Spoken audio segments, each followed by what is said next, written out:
It's time for New York Yankees! All right, everybody. Welcome back. Welcome back. The Yankees win the first game of the Subway Series. Congratulations to the New York Yankees, of course. And Cam Schlitler with an unbelievable start. The guy's just starting to become routine. And Frankie Baseball, I want to show with TK and TK's dad. Yeah. Yeah, that voicemail was quite something. So just to give you guys a quick little background on that, basically, right before the game, I told him that the game was going to be on Apple TV tonight. And so I was like, you probably won't be able to watch it on MLB TV because it's going to be blacked out. And so he was like, what? And he called me and he went off about how he couldn't watch it and it was blacked out and it was ridiculous and all this stuff. And so I had to basically walk him through on how to get the free trial on Apple TV because, of course, if you're going to pay Apple, then they win. You can't pay Apple, you know? So that was pretty funny that I had to walk him through that whole situation. But we got it figured it out. But to his point, though, honestly, it's a valid rant. It's getting ridiculous. These streamers are really getting ridiculous. And it's not just baseball. It's every sport. It's the NFL, the NBA, hockey. You know, I think in 10 years' time, we're going to get to a point where the NFL Super Bowl will be on like Amazon Prime. It will be on a streamer because they'll just offer a sick amount of money that the NFL and its owners will not say no to. I just think that it's kind of an inevitable sort of thing at this point. I think, unfortunately, there's nothing that the leagues are going to do to prevent that, and it just sort of is what it is, and yeah. So, anyways, the topic at hand here, Max Fried. Max Fried is okay, kind of. So he basically, the MRI came back clean, no ligament damage, which is incredibly good news for the Yankees. We talk about how deep this rotation is, how good this starting rotation can be, and Max Fried's a huge part of that. And at the same time, you got Garrett Cole coming back, so it's almost like one guy goes down, another guy comes up, and that's fine in terms of replacing him, but it's not necessarily the whole, like, well, they ran it back, but they're better because they're getting Garrett Cole back. At that point, you kind of just did the same thing with the last year's team. Like, you kind of treaded water a little bit. You stood still at the same spot. You didn't go forward. So Frankie, Super Bowl could be on Pornhub and it would still get 150 million viewers. Nothing hurts the NFL. I think it'd probably get more than that, Frankie, for the obvious nature of the platform that it was on. Anyways, but I think that huge news for the Yankees, huge W for the Yankees. He's got a bone bruise in his elbow, so I've actually had that issue myself. Basically, when you're pitching, and this could come back from a mechanical issue, but when you're pitching, if you ever watch a pitcher throw the ball in like super slow motion and look at his arm, it is like a very unnatural, uncomfortable sort of looking thing. You kind of wonder how the guy's arm doesn't just like snap off every single pitch, right? But because of the force that you're generating in your arm, sometimes when your arm snaps down, your elbow kind of keeps on snapping like this over and over again. And if you kind of keep doing that, you get a little bit of like a bone bruise back there, and it is very, very painful. It's something that kind of lingers, just judging from my experience. And I wasn't, this is something I had in like high school. The Yankees obviously have like all the state-of-the-art resources to get this resolved. But, this is something that when I was in high school, I remember it just kind of lingered for a while. The only way to really heal it is to do nothing and not throw. So I didn't see anything about him getting shut down, but it really wouldn't surprise me. But the fact that the guy's not getting like Tommy John surgery or anything like that and has nothing to do with his ligaments is really, really a positive sign. But it is May 15th right now. I don't expect to see him until at least my birthday, which is June 18th, so a month from now. I think he's probably going to miss about 3 to 4 starts, just because they're going to shut him down and then he's got to ramp back up or whatever. But yeah, I don't see him. I don't see the Yankees getting him for another month. So hopefully they probably call up Elmer Rodriguez or somebody like that and maybe Carlos Agrange gets a crack at it, but Garrett Cole's coming back just in the nick of time, and obviously Carlos Rodon's going tomorrow for the Yankees against the Mets, so they're starting to get a little bit more whole. But really, name of the game, you want to be as healthy as possible when the playoffs roll around. So that means Clark Schmidt coming back from his Tommy John surgery, Stanton breaking the glass and getting him out there. Obviously, you want all the guys, Rice, Judge, to be healthy. So.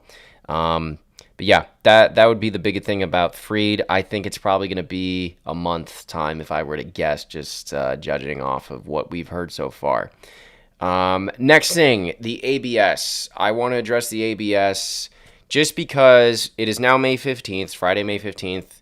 All right, so it's been about like a little bit more than a month and a half, almost 2 months of the MLB season. And so I feel like that's a pretty good sample size to talk about the ABS. I've discussed my first impressions before, but it's the sample size for it. I love it. I love it as what it is. I think it's really cool that there is still that human element of arguing.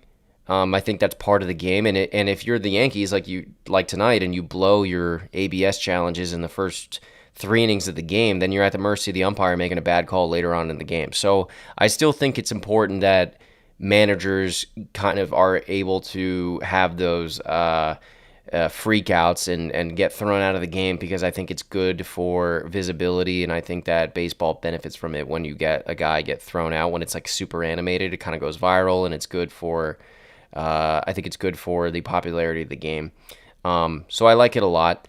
I like the strategy to it as well, that it's not just automated, that you need to decide if you want to challenge or not. It's quick. It doesn't stop the momentum of the game. I've been to a game this year in person, well, the game where Weathers threw against the Royals at home.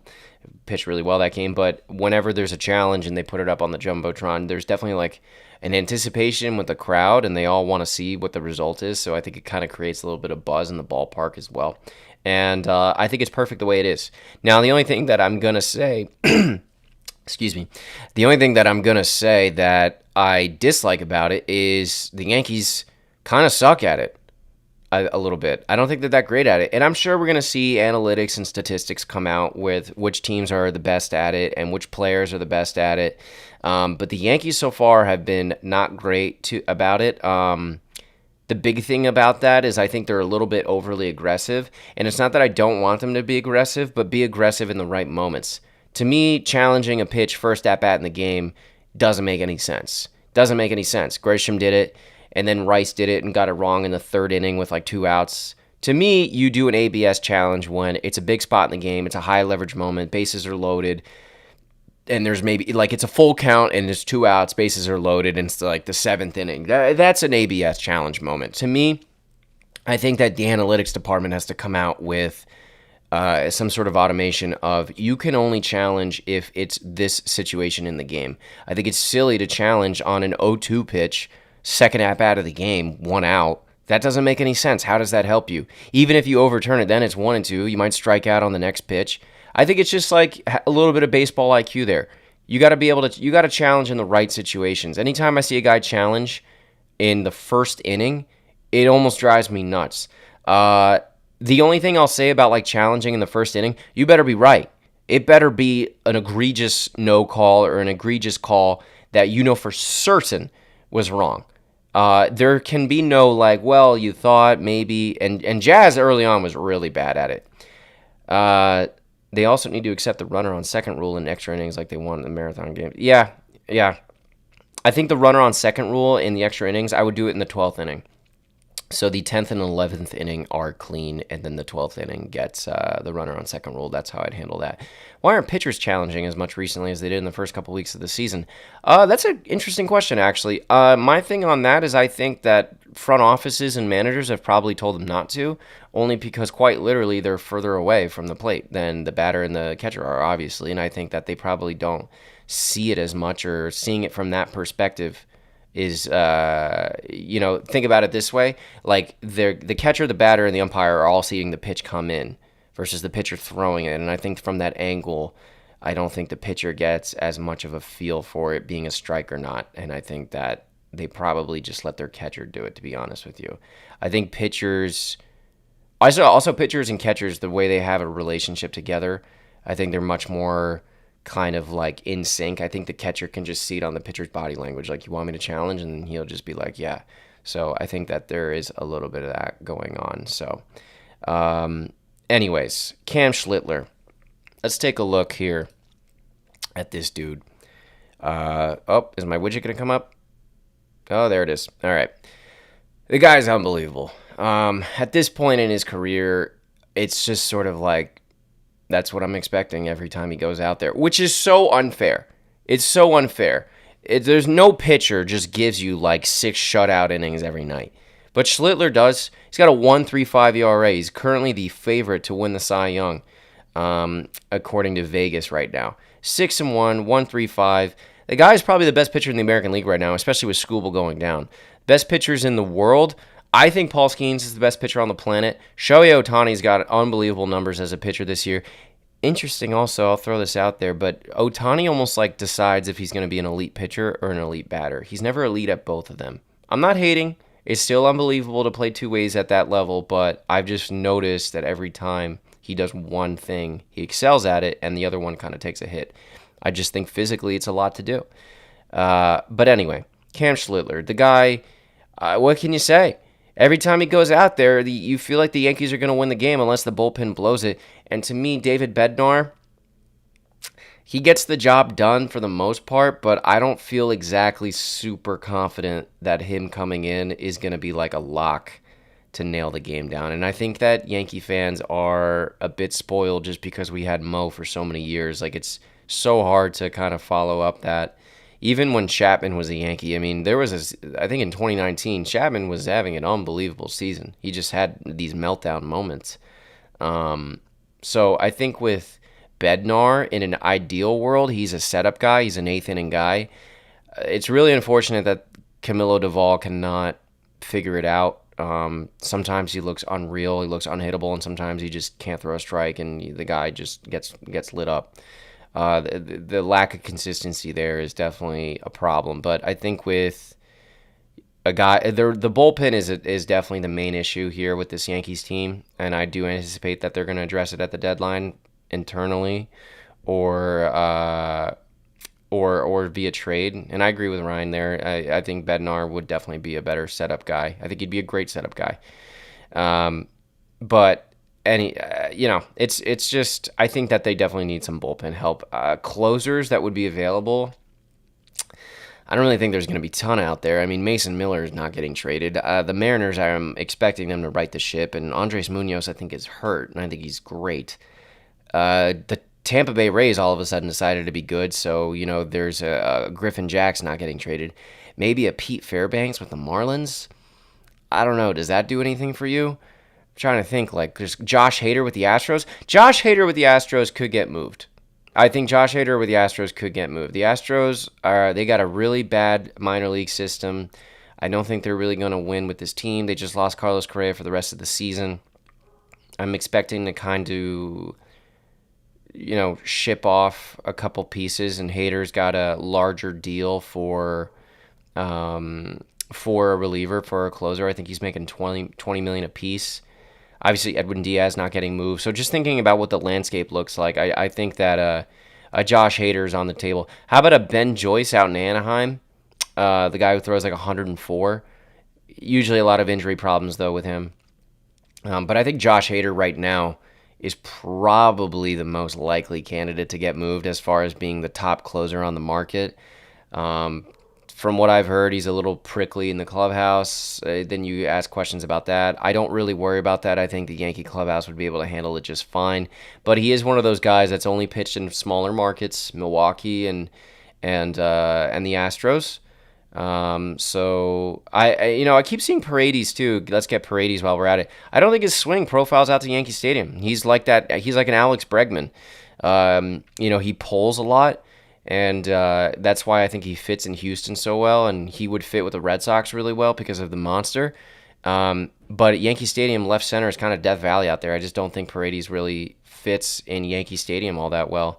And I think that right now, Ryan McMahon making the $16 million, I think they're probably just going to roll with that for right now and just kind of see what Lombard looks like. I talked a bit about this on Derek's show, but I am kind of expecting, Lombard to be the shortstop and Volpe to probably transition into some sort of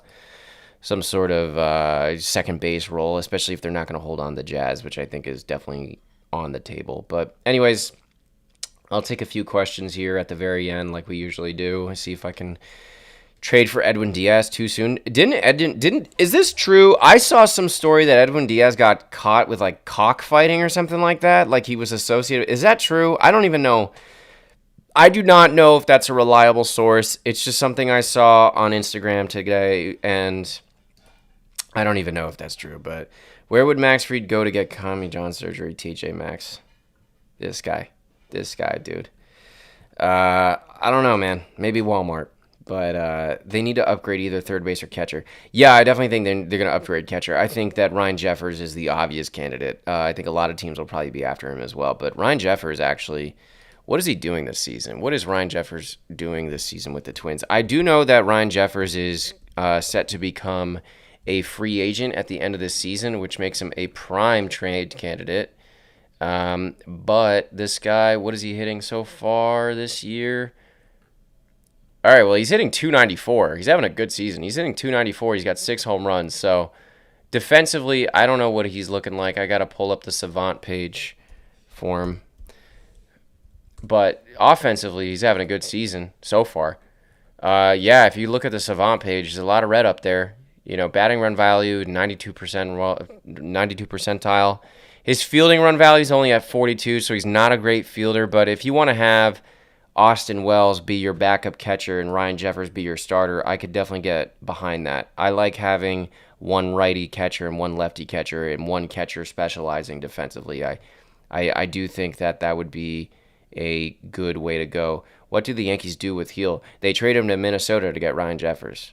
I think Luis Heel is the only way to get value out of him is to trade him. But they may hold on to that now that Fried just went on the IL. Maybe Luis Heel's the guy who gets the call back up. But we'll see how that works out. Looking forward to Lombard coming up. Me too, man. Me too. USA Today reported it. We're waiting on more confirmation. Okay, so the cockfighting thing. So is this like a Michael Vick situation? Is he going to get suspended?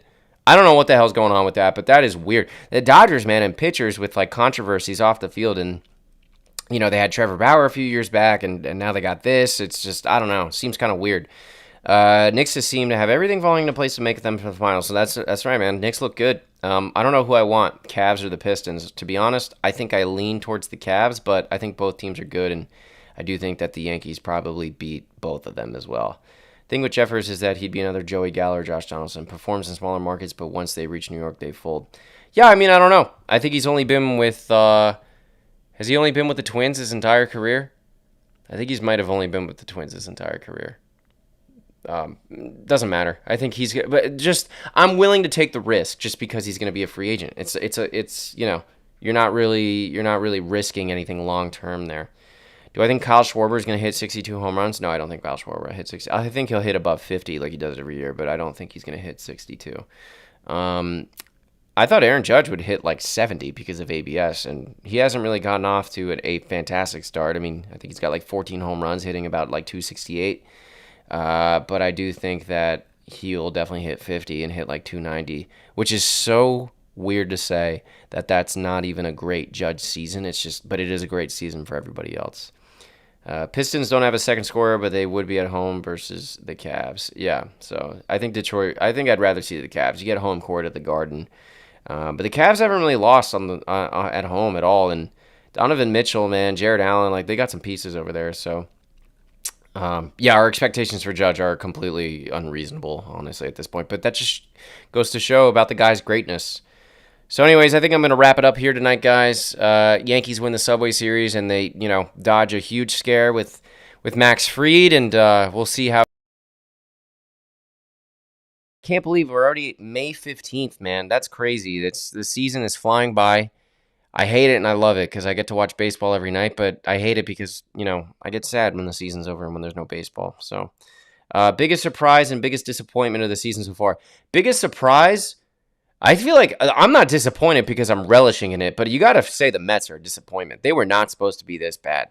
They are awful. So, biggest surprise, maybe Atlanta. I didn't think Atlanta would be this good, or the A's kind of being this good. But yeah, I can't even say like Ben Rice and Schlitler are even maybe being this good is a surprise. But I did think that they would have good seasons. Harold Reynolds pointed this out. Do you wish Spencer Jones would stop his down up stance? He always, yeah. I don't want him to be. I don't want him to be like in a crouch like that. I think he moves too much in his stance. I think he needs to simplify things a little bit more and maybe be a little bit more upright. But that's just me. Yeah, there's a series against Tampa coming up too. Frankie's saying we haven't gained any ground on them. We have, obviously, we're in Queens right now. And right after that, it's hosting the Blue Jays for a 4-game set and then hosting the Rays for a 3-game set. And obviously, that Rays series is becoming big. That is a big series coming up. I don't want to say you definitely have to take 2 out of 3, but you kind of have to sweep just because you got swept. You got to even the season series at 3 apiece. So that'll be a big series coming up. And but you got to take care of business against the Blue Jays first. It's an in division opponent, but they've kind of been a surprise. I didn't think that they would be this bad either. So, anyways, that's it for me, guys. I will see you next time, probably on Monday. And I hope you guys all have a great weekend. All right, let's go Yanks.